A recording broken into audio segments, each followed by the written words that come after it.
this whole trade that's been ongoing, both on power as well as capital goods, it's been almost a sort of a one-way move over the last couple of months.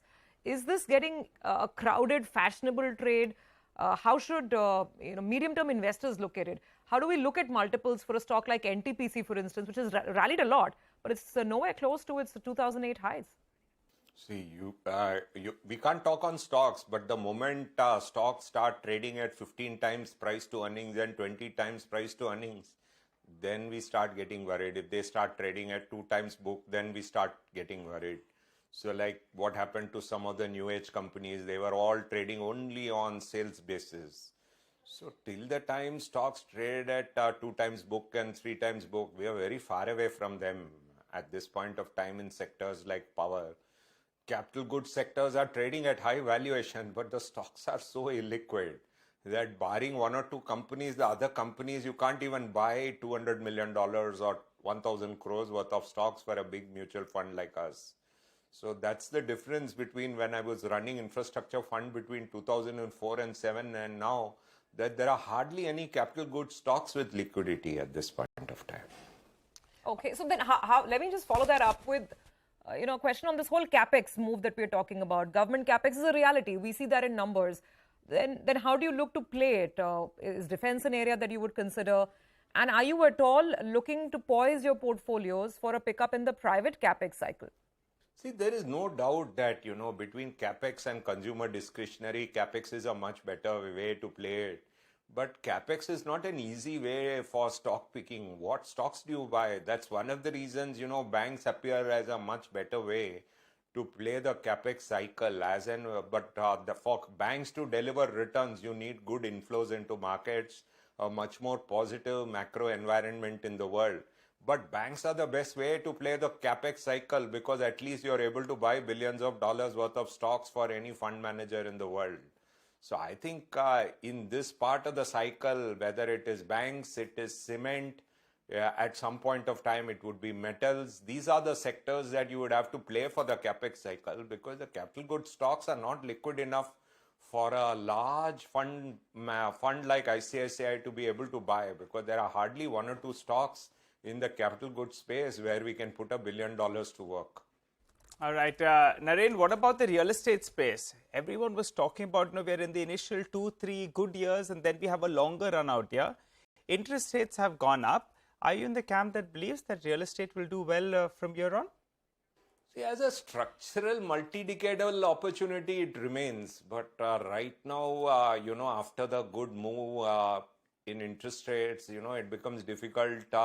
And, the recent way in which, some of the IT companies cut salaries, I'm a bit confused right now whether to bet on the long-term structural story in real estate or to look at the tactical part that you have had a big increase in interest rates and a drop in salaries and the fact that some of the IT companies have even cut headcount. So which of the two to take, I'm a bit not clear. So I would say we are somewhere in the middle on real estate. But if a person wants to invest and not look at the share for the next decade, maybe I think it's an interesting sector to look at. Naren, how does, you briefly mentioned even new age companies, right? Which may look attractive. Are they already looking attractive in many cases? And can you tell us which are the ones which, because it's a bombed out space, which are the ones which are looking attractive to you, to your team? I think very few have got listed, and I think in the next few years many more will have to get listed. I'm hoping that the private equity and venture capital funds which own them, they will come at a good valuation because they've realized that there is no way they'll be able to come at absurd valuations, and the global environment for growth stocks is not what it was in 2021. And many of the private equity firms do need exits at this point of time. So I'm hoping that they will come at attractive valuation. The number of new age companies which are listed at this point of time are very few, and many of them have already made corporate governance mistakes. Suddenly one of these companies says, I want to buy another company. And these kind of things, they don't seem to know that once you're a listed company, you're answerable to all kinds of shareholders, and you have to behave as a good corporate citizen. They have to learn from some of the older companies which are listed in India. So there's a lot they need to learn, and I believe that that's a very interesting space for us.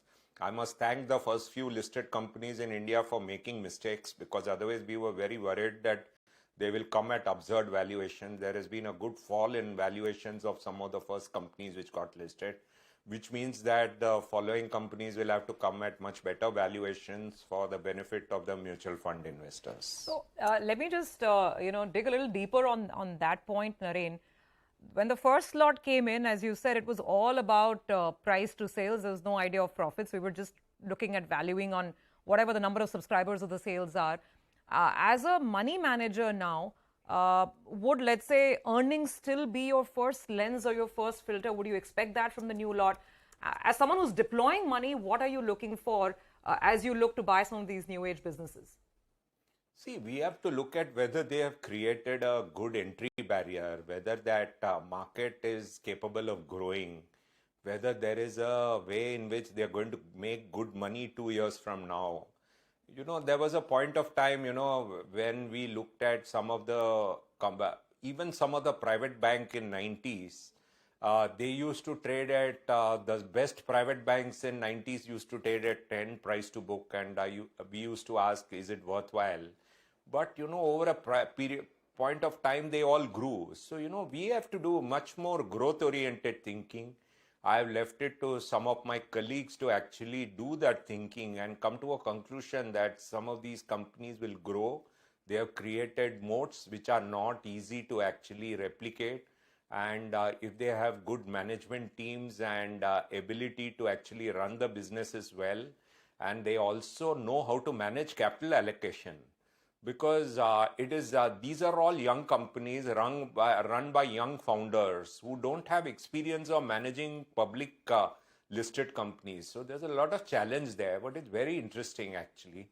And the way these stocks have derated makes it much more interesting at this point of time than what it was in 2021 when all they sold was stories. And at that point of time, we used to be much more worried about them than where we are in 23 March. All right, Naren, final question then from my end. We had a very good budget, focused on capex as well as infra. However, the rural economy is in a bit of pain. Now we're talking about unseasonal rains as well. Do you think, the government's bandwidth or the resources, attention could shift from the capex to the rural economy, which in turn will not be very comforting from an equity market perspective? Your sense on that? Is that a risk? I don't think, I think anything which benefits the K-shaped recovery has been there. And if anything that the government does to help the bottom 1,000 million people in India will be viewed as positive for the market, because it helps the entire consumer staples sector, it helps the telecom sector, it helps the healthcare sector, it helps even sectors like cement. So I don't think if you believe that helping the rural sector is going to hurt the Indian equity market, far from it. I think we need the 1,000 million people to actually grow as fast as the top 100 million people. And that's what I'm sure that the government is interested in. And without that, I don't think we are going to have a very good growth story for the next 10 years. So I think any support that the government does to help the rural people and anyone in distress will be seen as very positive for the markets in a medium-term basis. And I'm sure they'll find the resources for it, because look at the kind of improvements that have been seen in the computerization of taxation, GST, etc. And that's the reason for a superb increase in tax collections in India. And as that keeps on improving, I think that resources will be found, and that's needed to help the rural sector and anyone in distress at all points of time. Naren, as we come down to last thoughts, let me ask you a question. We would never ask, someone like you about where the market is going, but allow me that this one time, because this has been a very interesting year. We started off with India underperforming, then we had an Adani event, then we had these foreign banks blowing up, then we had, runaway rates and sticky inflation. As you're looking at the rest of 2023, what's the best case scenario for this market? Maybe a time correction, maybe just a year of no returns, or can it actually be more optimistic and better than that?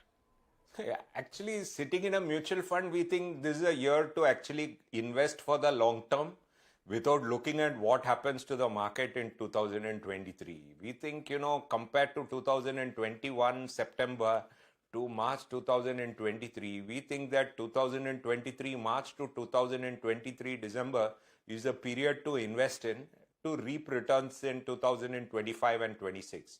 What happens to the market in 2023 is a question that you should ask. What happens in Fed?